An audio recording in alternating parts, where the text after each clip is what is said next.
അതാ നോക്കൂ മുറ്റത്തൊരു മൈന. സാബു സാറിന്റെ കാര്യം തന്നെ എടുത്താൽ കിറ്റക്സ് 15,000-ലധികം പേർക്ക് ജോലി കൊടുത്തോണ്ടിരുന്ന സ്ഥലം ഒന്ന് ആലോചിച്ച് നോക്കിയിട്ട്.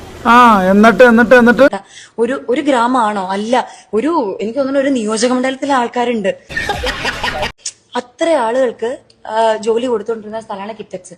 അത് പോലും ഇവിടുന്ന് പല രീതിയിൽ അവരെ മാറ്റാൻ അവരെങ്ങനെയൊക്കെ നോക്കിയിട്ടും കിറ്റക്സ് അടച്ചു പൂട്ടാൻ പറ്റുന്നില്ല. ലാസ്റ്റ് എനിക്ക് ചേട്ടൻ അറിയുമെന്ന് എനിക്കറിയില്ല, കിറ്റക്സ് അടച്ചു പൂട്ടാൻ അവർ കണ്ടുപിടിച്ച കാരണം എന്താണെന്നറിയോ?